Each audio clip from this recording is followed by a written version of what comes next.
All right, everybody. Welcome to this week's What the Heck. Let me open up the YouTube links. We have Robbie and Forrestine this week. Alex is making some apparently really bomb dinner for the fam, so I don't know, we might see him later. Oh, don't want to hear myself. There we go. Cool. All right, we're in. Let's see. Let me turn on the thingies and echo cancellation. So many things. This sucks. Okay. April 28th. Ooh, I misspelled April 28th. Cool. Let's do intros. Who are you and what do you really like about your current setup? Robbie, because you're eating, you go first. Okay. I'm Robbie. I really Easy. like You. what do I really like? I really like two things that are crucial to me. Number one is the Synth Black Sequencer. It's just awesome. Um, hey, I'm on video now. I really like that Synth Black Sequencer, and then I also really like my Tesseract modular mixer. I find that having two aux sends makes my effects really awesome, and that's me. I love my mixer. Yeah, having accents is rad. It may be the death of maths for me is trying to get some aux sends as the expansion module for the stereo compressor that I'll be getting from Endorphins. Forrestine,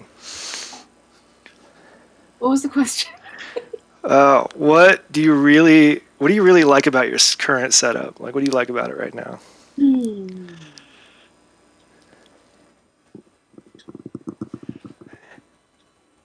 Hey Nubulon, hey Tim. I'm kind of mad at it right now, but I actually had written the question, what do you hate about your current setup? And I was like, that's too negative. It's too easy. Let's go with a harder question.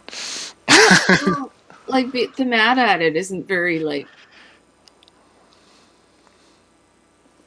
it's not very specific. It's I can't get it to do the thing that I want. Oh, um, I've been having fun with putting vocals through stuff. And I just recently realized you can just put vocals through whatever the hell you want. So that's Everything. I think I told you, but I don't think I told many other people. Like there was a day, like a week or two ago, that I was just like, I had the green bullet microphone and I had it like jacked into the ears module, and I was putting the output of that. The ears module is just an amplifier. Output of that into just random things, and I was just like screaming to see what happened. And my partner came down and was like, What are you doing?" Because all she heard was like random screams. if nobody catches you just breathing into a microphone, then I think you're doing it wrong. Just breathe. Oh my gosh, heavy breathing is I, CV. I That's have awesome. I have recorded heavy breathing and crying through a looper before, and always get really nervous somebody's gonna walk in. Yeah, I get that. Yeah, anytime I try to start singing anything, I get super nervous. Somebody's gonna walk in, and there's no reason to because it's like a pandemic, and who cares? But hey, Woke, thanks for dropping in for a second before you go into Meet Space Meet. Yeah, I love vocals through stuff. So that's cool. That's cool. We have a long list of stuff actually. It's just what about this? Oh, what about this? I don't know. Is there anything anyone well, anyway, either of you particularly want to talk about first? Because I can see us going on tangents on any of this. Start at the top, work your way down. All right, first question. Why does Luce like Hex 7 so much? An old question from Forrestine. That is an old question, and I think the answer is she likes listening to people talk. Oh, it's the And, talking. yeah, I assumed it was resonance, but she likes maybe talking. Robbie ruled that out. And your talking is not watching TV. It's I don't know. It's calm. I don't know. That's all I could gather. I think it's because she likes. Um, So now we've I answered don't, the question, and it's got no mystery left. I've got your sticker right here. I just don't have any place I can put it that it will be big on this camera. So right now it is in my hand, but I do have it. It will be an Easter egg in many, many videos. Have you ever Probably seen even. Have you ever seen South Park? And there's like the kids are like in fourth grade or something, but their enemies are like the sixth graders. And there's this one sixth grade kid, and his shirt is just a picture of his own face on his own shirt. And that just reminds me of that. I don't know why it's so funny, but Like those old Halloween costumes where you're like a character with a picture of your own face on it, on like the front, and it's just like a plastic smock. Yeah, so my last employer I guess I heard about this story. I wasn't there for this, but I guess for one of their first like company-wide meetups in person, they had decided it was a good idea to print everybody's like individual avatar, like the photo of their face, on a shirt real big and give it to them. So everybody had this shirt with their own face on it really big. It wasn't a joke. It wasn't intended that way, but everyone realized how hilarious it was like weeks later when they'd like answer the door and the postman was like, what are you doing? Well, I got with the dude. You do kind of look like the dude, CK. Yeah, I actually have a faceplate that I might use on my other case to put the sticker on, so it'll be more semi-permanent. Yeah, so that answers that question. Check. Next. I'm going to skip in that one because it was a joke. Who needs mystery in their life? Organization tactics. That was something that I always think is a fun topic, and I think we've touched on it a few times. But something that got me thinking about it earlier is that Colin Benders is reorganizing all 50 bajillion modules in his new studio into this gigantic case. I have no idea how many HP. I don't even know if Modular Grid goes that big. I'm sure it does, but anyway. The point is that he's been releasing these videos, sort of documenting the process, because when you have that many modules, it is a process. So I think y'all should just watch those videos and learn a little bit from it, because it sounds like there were some really good tidbits. Like one of the things that struck me was Colin going like, yeah, don't try to put all your oscillators over here and then all your filters over here and then all of these things over here and all because then you have just long cables everywhere and you can't reach anything because they're just covering everything. But that really struck me as interesting was it seemed like a pretty default, like for us with smaller amounts of modules, it seems like a pretty default tactic, like move left or right and things like that. But I think the way that Colin's going about it is actually really smart, where you have sort of a central sort of control center right flat right in front of you with all your main controls, and then you sort of have like districts is what he called it, where you have like individual sort of instrument setups spread around, which I thought was pretty cool. So like this one might be dedicated to like weird sort of unpredictable noise sound design stuff. This one might be like your leads and bass and stuff like that. So I thought that was a really solid tip. How do you organize your stuff is what I was going to ask. Oh, I was just thinking that then you've decided that this is now only for leads and bass, and now I can never use these for the wrong thing anymore, which is kind of weird. I think it's more like, well, this is how I arrived at things very similarly, is like, if I'm using this module for the same type of things over and over again, and it's usually connected to like the ADSR and maybe the ADSR should probably be next to my VCA mixer, because they're pretty much always going to each other. Like you come up with these patterns that are pretty common in your setups, and I think you use those to create sort of that instrument. But that doesn't limit you a ton. You can, it is modular, you can just get that long cable out and plug that in and like send it over to the noise district, you know? That's cool. I think. You go. Oh, I just saw part of it when my partner was watching it the other day, and I was just like, "That's too many modules. That's too many." When he pans to the floor, I was like, "Mm-mm." It's just too many. It's the kind of thing where we all would want that, but at the same time, it's like if you have that many modules, it goddamn better sound good. You know what I mean? Like you better not ever be running out of sound. What I actually said That's to Nelson was like, even if I won the lottery, I wouldn't want that many in one rack like that.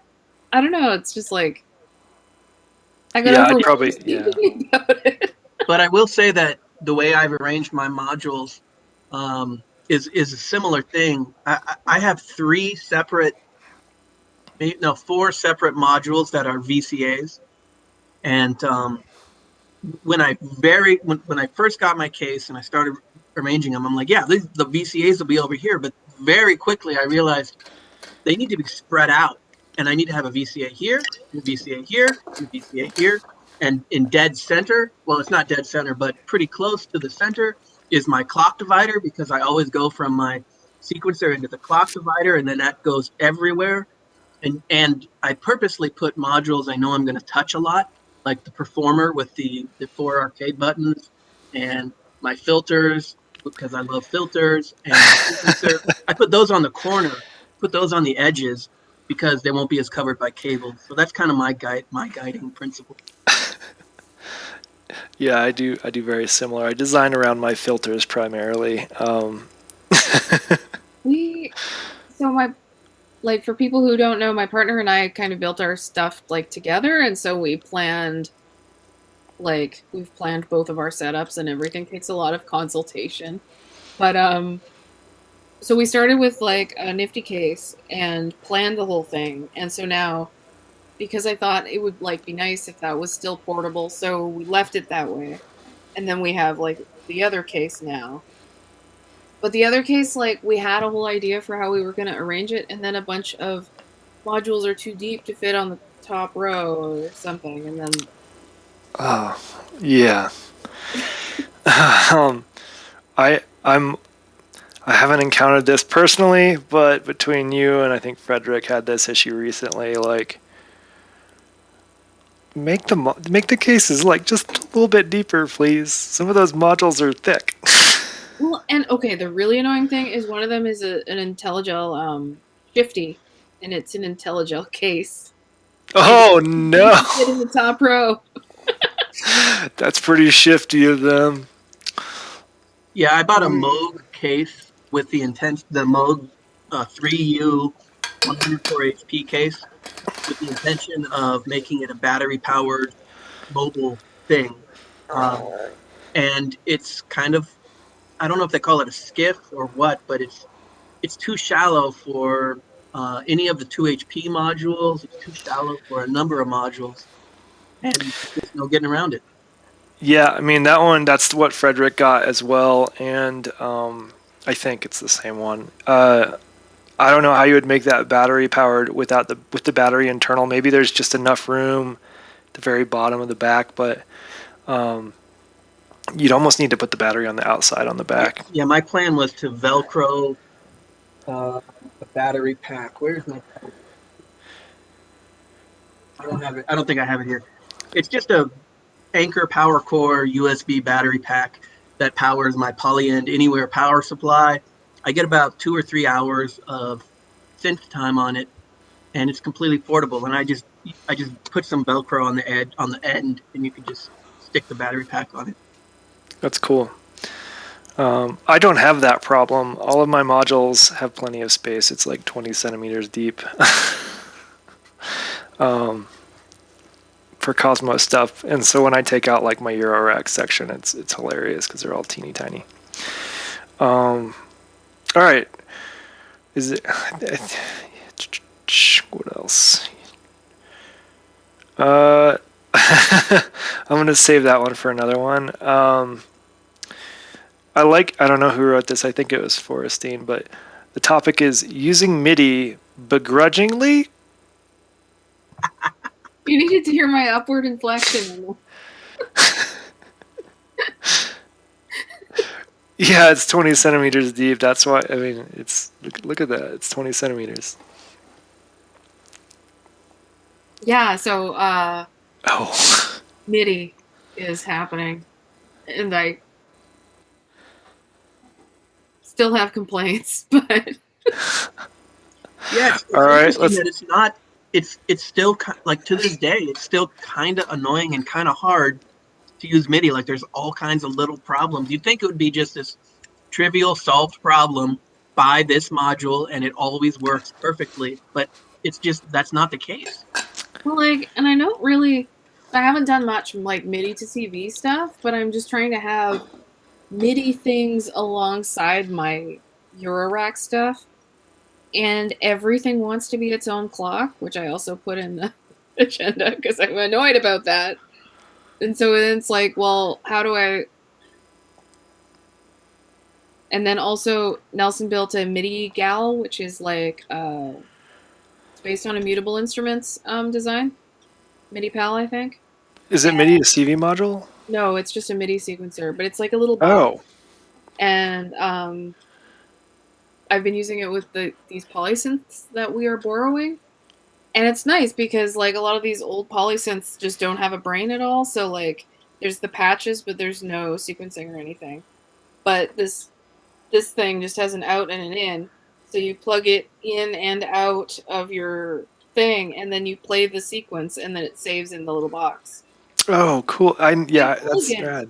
but if you turn it off, your whole save bank is gone, and there's a bunch of other things like that that I don't like about it. And because there's only an in and an out, and the Juno Cat does not clock, then like I can't clock it, and it wants to be its own clock.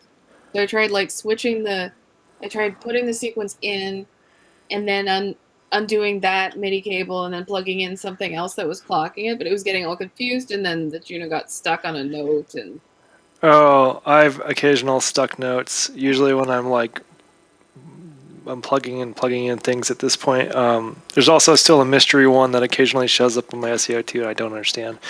But I did wrestle with. I'm not sure what you mean by everything wants to have its own clock, but what I ran into is I would hit play on like my primary MIDI controller, whatever that was, and some of the internal sequencers on my devices would start going, which is normally not a. I mean, it's a problem if I want to sequence that device. Sometimes some devices let you turn off that internal sequencer and like listen to the outside one, and others like I think it was the Volca sample that I could never get it to like not play when I hit play. So what I did was I made the main like saved sequence just empty so that it is playing, but it's still receiving the notes and playing them normally from my primary sequencer. So that was something I ran into and struggled with for a minute.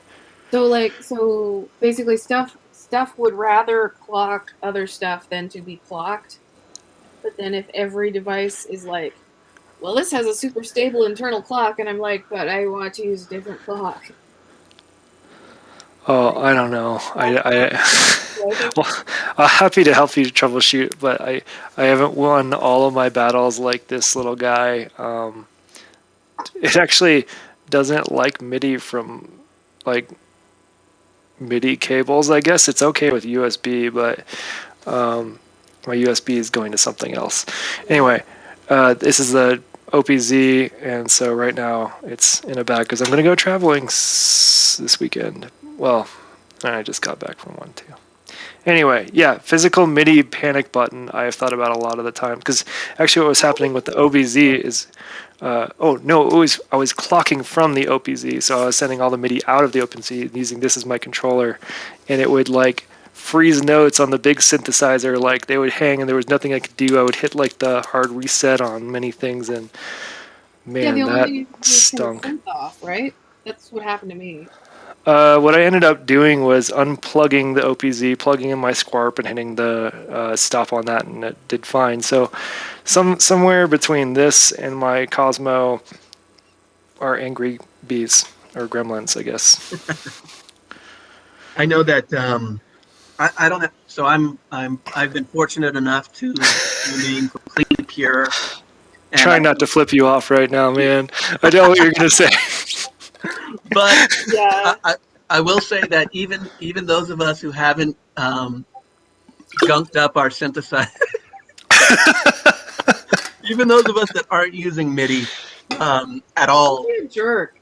uh, um, it's not all sunshine and rainbows because there can be problems with clocking, especially when it comes to resets. I've had a module before where basically there's two ways that a module deals with a reset that I've experienced.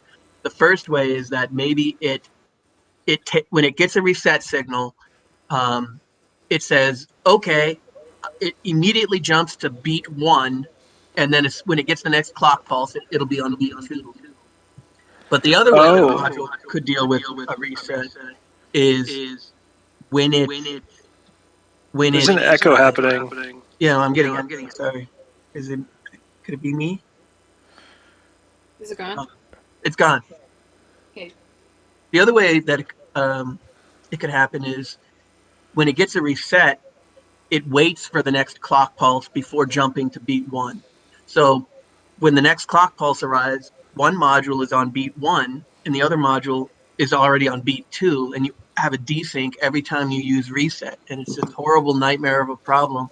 And I don't really know what the fix is, but luckily I just stopped using that module. So it's not a problem anymore. Well, I don't know if this is your fix, but I do finally have like a sequencer that's not MIDI that I can use that I've been showing off. You know, I guess the camera's pointed at it right now. Yeah, that is such a cool sequencer. That is so, I love that thing. Hold on, I gotta get it looking right. Not quite.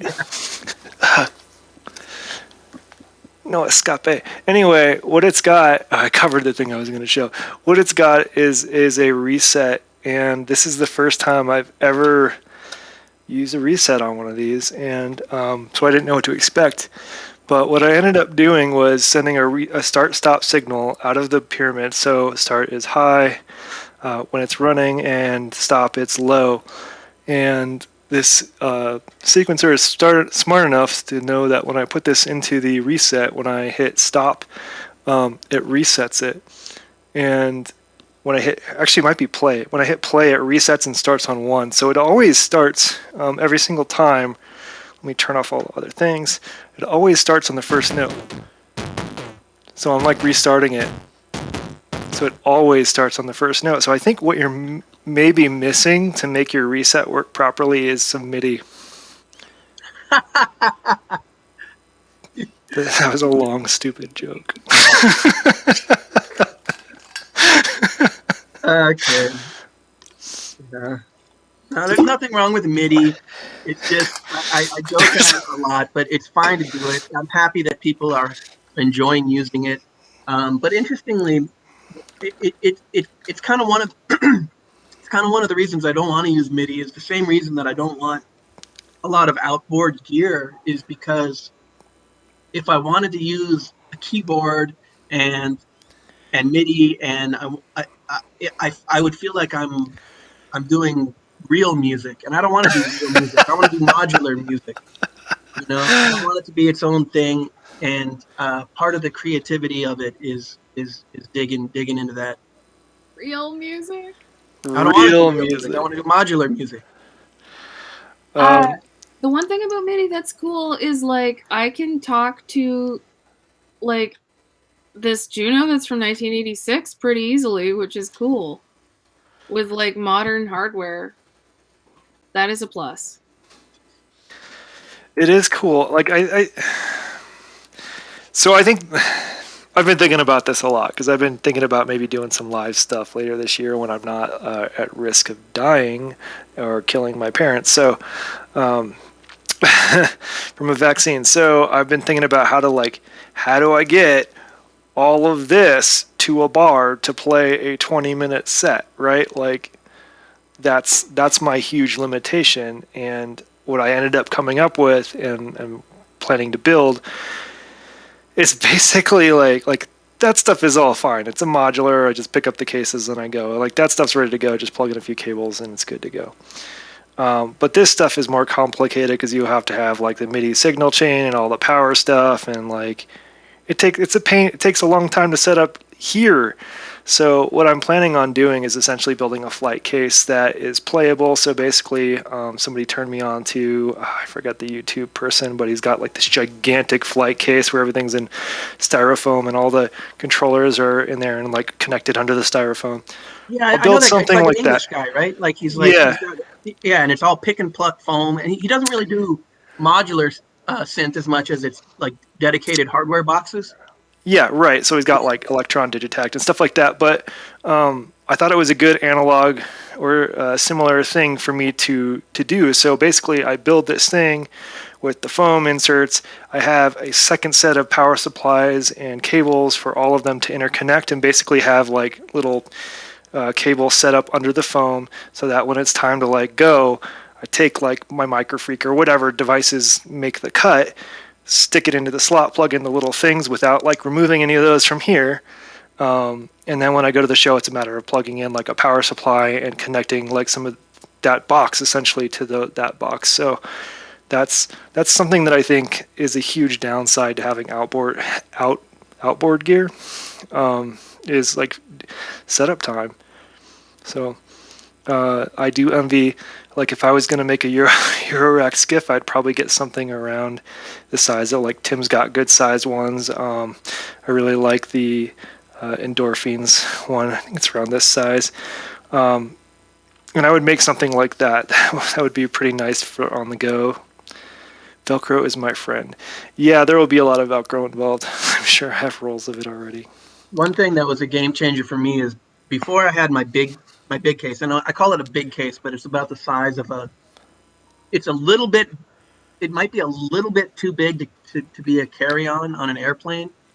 Maybe, yeah, maybe, but it's not much bigger than a carry-on. But that's my big case, and what's cool is it's all one. There's only one cable that comes out of it. It's a power cable, and that's it.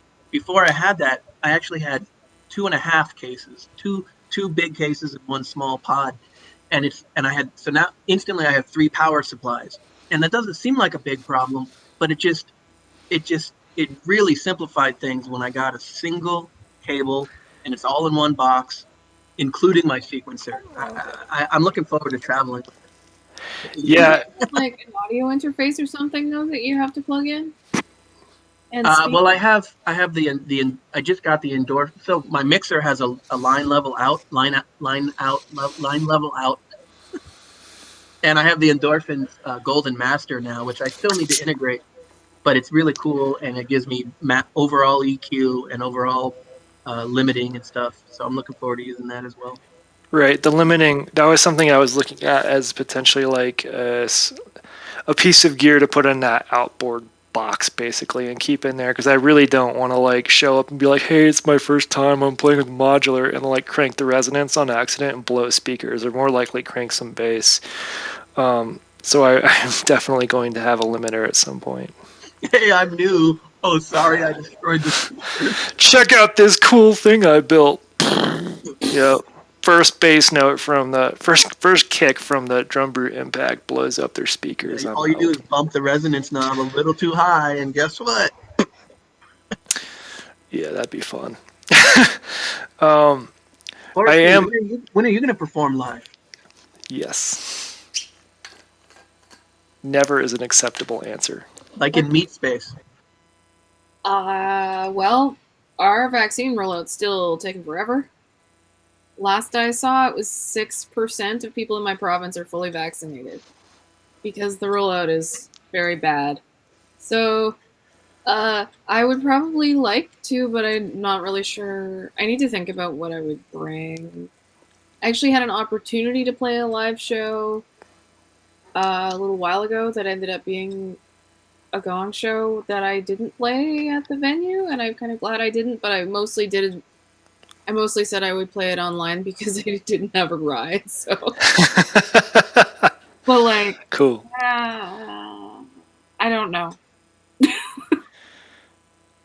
I'm not keen on going to a lot of things, and I don't like going to places that are too loud. And so I like to just play my music at a reasonable volume in my own home. I can tell you that I've gone to probably over 1,000 live music shows, and I've been wearing earplugs since the very first show. Like that's just what you do. Just it's okay to wear earplugs. But you know, like when you can't hear what people are saying next to you and everybody's shouting, I Yeah, get that's like annoying. super overstimulated and there's too many people and it's really hot. Yeah, I'm hoping to avoid that by being the one playing the music, so no one's trying to talk to me unless they're like, "Hey, man, you blew our speakers. Stop." There's always somebody really tall in front of me and I can't see a fucking thing, so I might as well stay home. Like, is the other thing.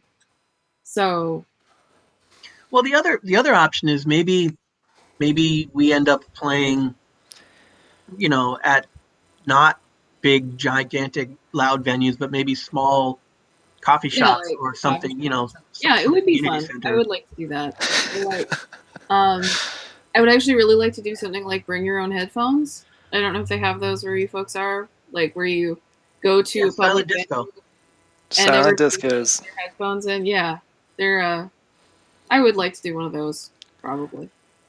I've actually done that at work. We had an event where, our company meetup, and like we had some folks at the company like to DJ, so they did DJ sets, but they did it with these fancy gear that we rented, where we all had like these headphones that you could switch between 3 channels, I think, like red, green, blue, by tapping the ear. So there were three DJs playing at once. But if you're like, this sucks, you can just hit the button and you're on a different DJ and dancing with the folks in that. So it was cool to see like the crowd change colors based on what was playing. And it was rarely like all one color. It was usually pretty evenly mixed, but you can like see the waves happen as a song ends and another one starts. It was pretty cool. Oh, that's cool. Why do they call it silent disco? Are they playing like techno y dancey stuff? I don't know why. It's just that's what I know it as. Where like you have like an app on your phone, or Yeah. somebody's streaming music to your Oh, phone. streaming? Everybody's plugged into their phone, but No, there's this no this is actual music outside of the headphones. this is a long table where everybody can sit down and have coffee in like a respectable manner. Oh, that And would then be Oh, fun you just too. plug your headphones into the middle, and then the person plays is at the end of the Oh, table. that would be oh, fun that's too. cool. Yeah. I was thinking like it was like you're on a dance floor No, and it's at a pub.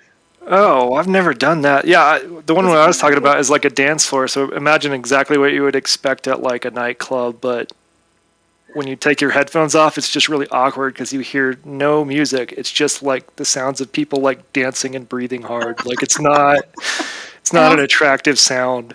the other problem is I don't like to go places where people might be dancing.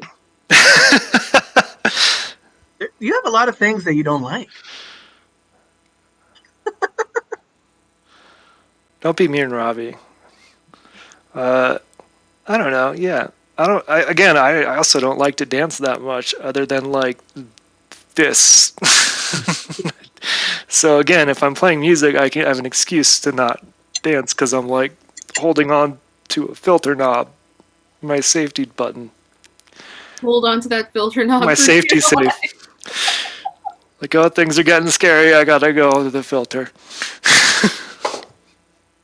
Filters saved my life, man. I love filters. I don't have enough of them. I've also been thinking about killing maths in order to get more filters, which, whatever. Oh, I'm torn about that. Because the mass filter, I tried it. It's not. It doesn't give me the sound that I like in a filter Yeah. for what I tend to use it for. I've used it as like distortion in a pinch. It's kind And that module, I think it's Tip Top Audio. Is it Miso? That somebody pointed out. It's $100. It would replace my last need for mouths and would be spray painted black probably. but keep the green bits. Oh yeah, I'd take all of the things off the panel first because I think the green and yellow, I think they're nuts, would look really freaking cool on black. Anyway, missing. I need a filter to use to filter since I can't quit ping. Oh, you need a filter to use as a filter, right? The Ivory is like such a pleasant sound. Like the filter resonance is so pleasant compared to my other filters that, yeah, I can see you just It's using so that. pleasant. I'm still like learning stuff on that thing. Like, I mean, it's the same designer that worked on the soft pop, and the filter in the soft pop is very similar and lifelike. So that is as what it soon is. as, It's yeah, really, yeah. it's like I really bubbly. Here, let me turn. Listen to think that. that sound. Instantly love it. Instant love. Like, You should get one. You'll like it. I know you will. yeah, I have two Ericsson Pico filters, the Polyvox filters, but I could put an Akari in instead. But The I think the baseline has a polyvox kind of filter in it. This is not the same as that. This is like also, oh no, so I have three Polyvox filters, so I the really, Akari's like is smoother than that. mhm. A Polyvox filter is on my list to build. I love the sound of it, They're nice, and the yeah. demos I've heard. And there's also the other one's a person's name that I'm forgetting. Anyway, there's another filter, Steiner Parker. Is that right? Filter, Steiner Parker Yep, filter. that is Anyway, that is another one I'm planning to build. Um, OTA MS20. I think everybody should have MS20 filters. Like, they rule. They should have octave switches that are easy to crank. And yeah, anyway. uh, MS10 filter is even better, but I don't know if it's because it's old, but whatever. Next question. It could be that MS10. Or Yeah, is it all MS10s? right. Like, if I got a brand new MS10 manufactured with the same style of components and I played it today, it would probably sound completely different, or at least different enough. All right, let's see here. Making patches that go nowhere, is it wasted time? And I just want to say, I don't I'm think just so feeling at like all. really well that's like I keep trying to patch and I'm just like I don't know. Well, let me ask you this: let me ask you kind of the opposite question. What is a patch that goes somewhere? How do you define it? How do you know when it's okay, that patch went somewhere? What does that even mean? See, I knew this would be an exciting question. Because I don't Like if think I want to record it, maybe even for like a snippet, that's when you know it's a successful patch. Like, oh, because I recorded it and it. because that was neat. Well, I think that you get fired up. Like, if I have a patch that's going nowhere, like, I might be fired up a little bit. But if I like still struggle with it, like to get it to move forward, that's when I'm like, eh. Yeah, I've And been feeling like that a lot lately, and I'm like, this isn't like the thing that I wanted, but it's not anything exciting by accident either, which is the thing that usually saves me. that's cool. Yeah, I don't.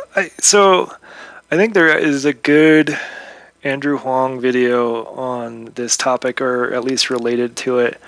Um, and apparently Robbie just lost it. And I have no idea why.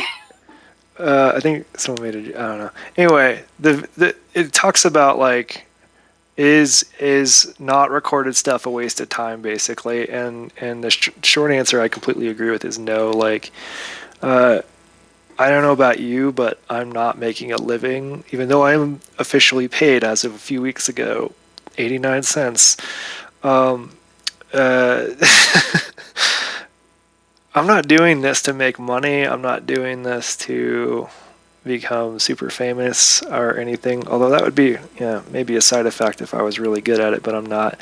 Uh, but it's just for fun. So like, if I spend like 2 hours making stuff and I'm not having fun, I just go do other things. Then I come back and the next day I'm like, that sucked. Let's make it fun and like start over. Like, I have no attachment to stuff that's unfun. I don't worry about wasting time because it's usually a learning experience. Like, I got zero recorded output from me yelling into a microphone into my synthesizer for a whole day, but it was a lot of fun. I Robbie, think what were it's you laughing at so hard?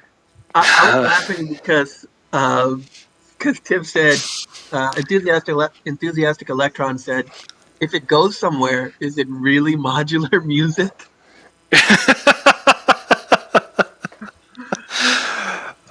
I mean, No, if it goes somewhere, it's modular, but without MIDI controllers.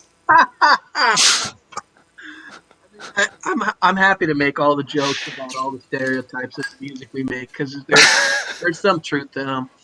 But I will say that um, if you're looking for something with permanence, you're in the wrong hobby to begin with because let's say you create a really cool sound. Well, you're going to unpatch eventually, and then you may never be able to recreate it ever. So it's like I hope you recorded it. It's like if I pick up a saxophone, it kind of sounds like my saxophone tomorrow, even if I put on a different reed. Um, but if I repatch my synth, it's never going to sound exactly the same, and so you're in the wrong business.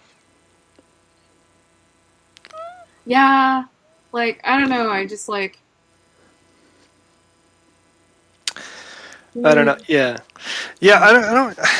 And that's the funny thing. The ephemeral ability. Nothing's permanent.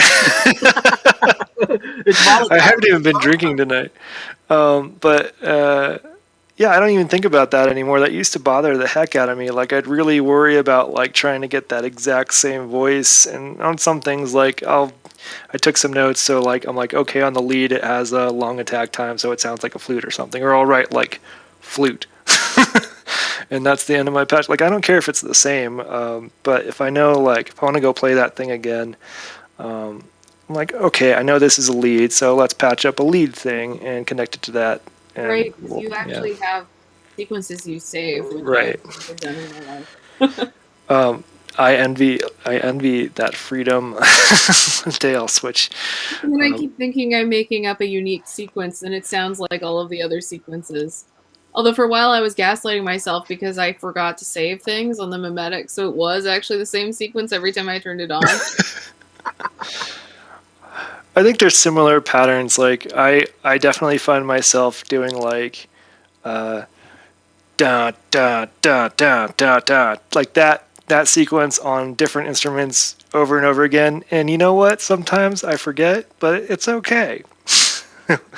I don't worry about it being different, especially if it's drums. It sounds good. I like it. It's fine. Yeah, I have the Arturia Micro Brute, which is a little tiny Yeah. tiny 2-octave keyboard.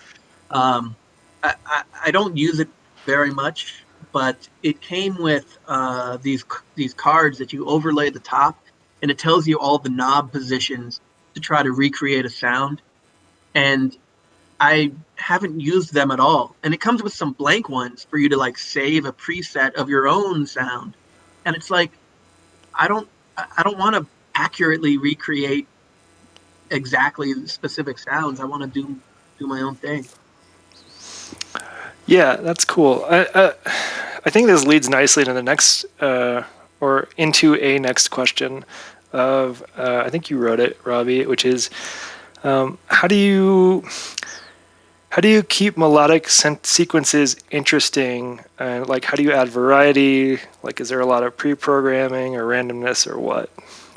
And I think these topics are very, very related now.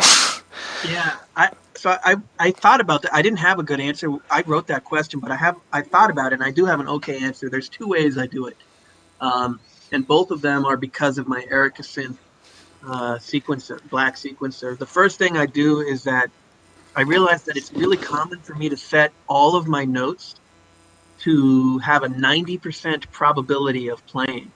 So most of the notes play most of the time, but occasionally one doesn't trigger, and that creates a lot of variety with a static sequence. The other thing I do is that you can the randomization capabilities of the black sequencer are so awesome because you can set the minimum and maximum range, and you can randomize the notes within a certain scale and this whole thing.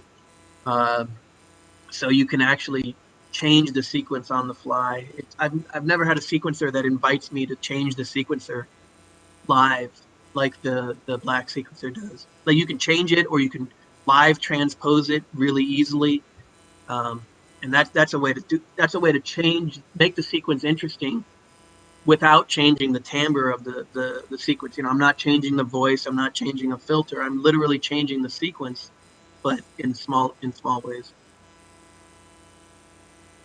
What about you, Forrestine? Because you often have like when you have sequences, they tend to be, I guess, my favorite types of sequences, which are sort of uh, not super complex. They're not like super fast arps or anything like that.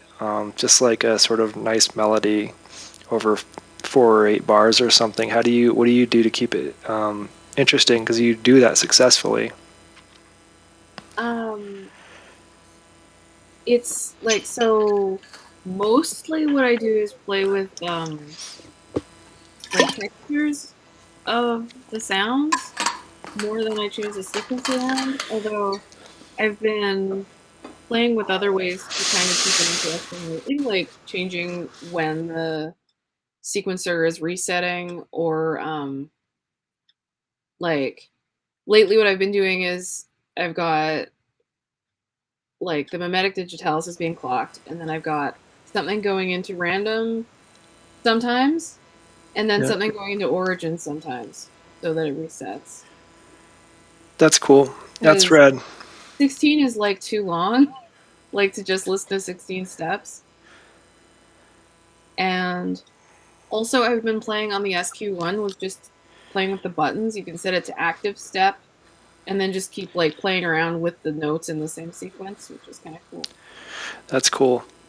Um, and I know how I do this beyond like creating preset sequences. Because sometimes when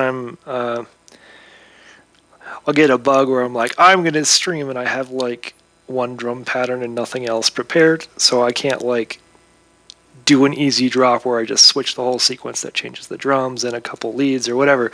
Like I have to like do it all as I go. And randomization is something I tried for a while with a lot of different devices. BeatStep Pro made it really simple. I actually like it the best on the OPZ, the way that I can sort of change the steps. But which is why I was thinking of sequencing everything with this live instead of the pyramid. But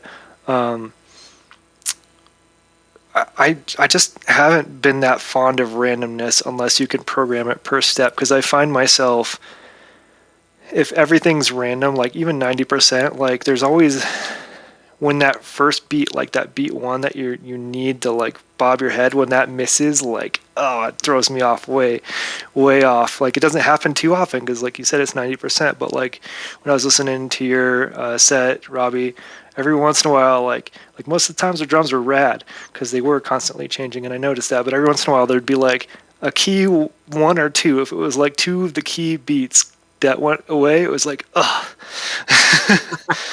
Yeah, uh, you're exactly right. I have the Varigate 4 Plus, and it's only an 8-step sequencer, and I'm amazed with the variety that I can get out of that and the complexity that I get out of an 8-step sequence. But but you're totally right in that when I do the randomness, occasionally it doesn't random in a good way. Right. And so what I've been tending to do with random stuff is think about it more in like uh, foundational stuff. I don't do as random. So like a 4 on the floor kick drum's not going to be randomized at all. Hi hats awesome to randomize. Additional kick drums beyond that 4 to the floor also awesome to randomize. So things like that I've been doing a little bit of to randomize some stuff. But I also just like turn off and on steps. I'll change the clock speed a little bit. Like I'll double the speed here and there, effectively halving or doubling the time. I did that a lot with one of those, like I think the How to Techno jam, where I had just like some heavy guitar-like sounds on either half, quarter, or eighth notes that just really did the job. My other car is an SQ1. Your other what? Yeah. Your other car's Is there a Eurorack module that can reproduce the touchpad on BeatStep Pro? Yes, there is now. It's called the Golden Master by Endorphins, and if I was going to make an all-inclusive, like a pure modular, I would probably get that module because it's the closest to something that matches my workflow. I also have high hopes for software-based sequencers, hoping that they add features that I like, but they never do. Did you say Golden Master? That's the one. That's the one I have. Golden Master. It's ground control. Sorry. Ground control. That makes sense. Ground control. It's essentially. I think it's like a love poem to the BeatStep Pro and a few other sequencers all in one, and really just an ideal situation for a Eurorack sequencer. If you like the BeatStep Pro, there are things that are weird about it. For example, I think it's got like normally on sequencers, the bottom row is the sequence. In this case, you actually have to add in like the second weird note and like one towards the end or something like that to get the full 16 steps. But other than that, I think it's fine, and I think you'd get the hang of that in like 10 minutes. So, and I think it's a really great controller as well, because you can do live like arpeggios on it. You can just press a couple notes and it'll arp, and I think it's an outstanding controller, in addition to being a pretty good sequencer too, if you like the BeatStep workflow. Well, that's the thing that I think stinks about most of the sequencers, and I'm gonna toss the BeatStep Pro under the bus on this one, because like these dorks, Teenage Engineering. Actually, I'm not even gonna hold that up because like these calculators have better performance features than these primary sequencers. Like, come on, like I can very dramatically change. I can add fills. I can do all sorts of cool stuff.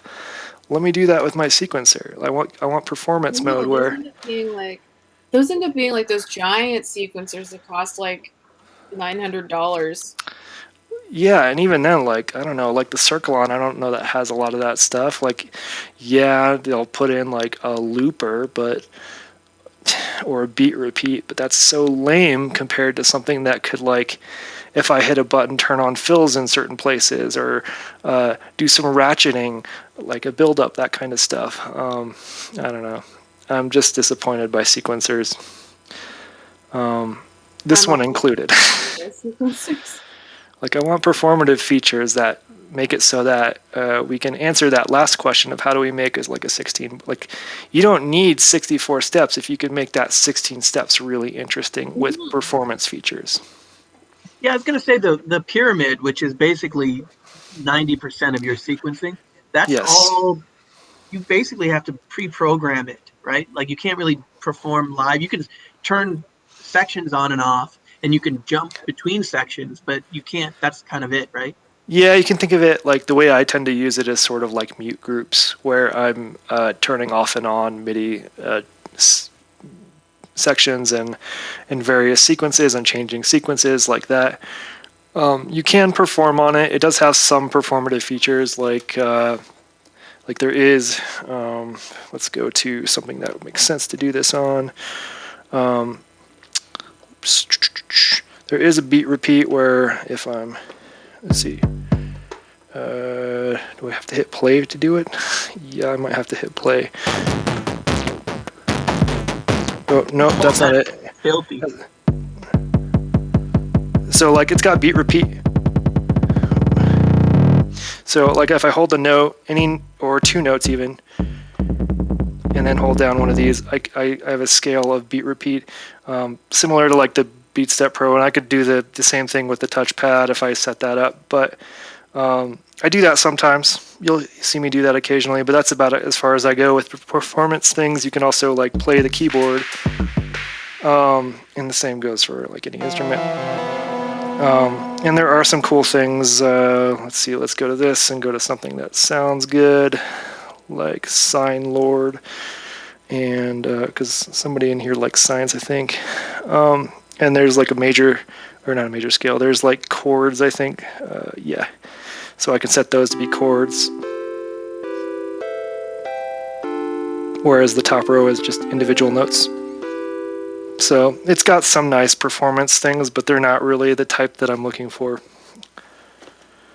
Yeah, Anywho. that's one of the things that that's one of the reasons I chose. So when I was looking for CV sequencing, it was down to mimetic digitalis, which Forrestine has, and the voltage block, which I have, and they're very similar in they're basically the same thing. The only difference is that voltage block has a bunch of sliders to put your input, whereas mimetic digitalis has a single knob that you turn. But the reason that I fell in love with voltage block is it has 16 buttons, and you can push the buttons to jump to that step. And if you hold the button down, it'll stay on that step. Yes, And if you hold multiple buttons, it will arpeggiate through those steps. So you can kind of play the CV, and it was like very exciting when I discovered that. That's really rad. You can do a little bit of that with the SQ1, which is funny because it's like, you know, so cheap. But I mean, yeah. yeah, like I keep looking at the zero control because of Mhm. that. It's like $500, or it's like more than that in Canadian. Yeah. I mean, I think Korg has that feature down on several devices. Like on the sample, there was something very similar where I could do like you said, sort of bounce between things, or if I hit like just the right button, it would loop just to that point, which is pretty cool. Like I mean, I want that kind of stuff, and I want it to be done in a non-destructive way. And when I say non-destructive, I mean like if I hit loop at the wrong time, it will just know to loop to that point, and when I let go, it'll continue playing where it would have been if I hadn't started looping. That's what voltage block does too. It Yeah, prevents you from ruining the pattern. because you don't want to like have to reset or like realign things. Like that's something I learned very quickly that I could do with this, not because it was going out of sync or anything. It would go out of sync when I would switch to this clock, like the more Eurorack native clock, and to get it back hooked onto the MIDI clock, I would just hit that clock button on it a few times to get it lined up again. I don't know. My other car is a no control. All right, I think, let's see, are there any other questions that I want to answer? Learning to attenuate, but I want to turn it all up to, I don't know what that means. We're going to come back to that. Actually, let's do that question really fast because I don't know what it means. Learning to attenuate, but I want to turn it all up to 11. This is Yeah, like, I keep like blasting full volume things into my spring reverb, and it doesn't sound as nice, and blasting full volume things into the local florist, and it doesn't sound as nice. Blasting full blast things into my filters, and it doesn't sound as nice. And also the CD going everywhere. I think there's a broader there's a broader thing at play here, and I think we all have fallen victim to it, and that's you get ready to go and you're gonna play, and you want to do every cool thing you know how to do all at once, and you do it in a minute, and then you're like, I'm out of cool things. I don't have anything They're left all to do. gone. how do I get louder than this? How do I get more intense? Like the So worst is when I build up, like I do a build up to a drop that is more intense than my drop. Because when I do the drop, it's like, eh. it's a real problem, and it's along the lines like for me, I had to learn two things really hard. One is let it ride for a minute. I remember one, I was doing a patch, and I had an idea where I wanted to go from part A, where I had a ton of triggers, and part B, where I only had one trigger, so that the notes would go from really busy to really sparse. And I remember I was happy about I was going to transition as I was like adjusting the number of triggers. And when I listened to playback of my stream, the middle point, the transition was actually way cooler than either part A or part B. And I was like, it's not about the destination, it's about the journey. And you got to really be willing to just if you find something that's cool, but it's not where you intended to be, let it play, let it hang out. That's a I nice fall into answer those to our traps. question too. That's, I mean, I run into that all the time, and like especially with the iCurry, I keep trying to turn things up to 11, and it's not. It doesn't make it more intense. It just makes it more distorted. No, and then all your resonance is It's not like yeah. gone. Yeah, but that's okay. Sometimes that's what I want. That's the other thing that I've been learning is that people have a lot more tolerance for noisy, resonance, squelchy, hot, like stuff than I do. And in fact, not only do people have a tolerance for it, they actually like it and enjoy it and associate it with being good music. And the noisier I get, the more people say, "Wow, you're really good." And it's like it's like an awakening for me because I find Stop, it stop, stop! distracting. Don't tell them my secret. I'm not good. I just put a lot of distortion and high Make music crap you load of like, resonance. Bobby. What did you say, Forrestine? Make music you like though. Well, Yes. I do. It was the learning experience that people are willing to put up with super noisy stuff that I would find distasteful. And not only are they willing to put up with it, but they actually Distasteful. Hold on, Forrestine. I'm just picturing his last set, him like playing like. "Eh, eh, why do they like this? Eh." Distasteful.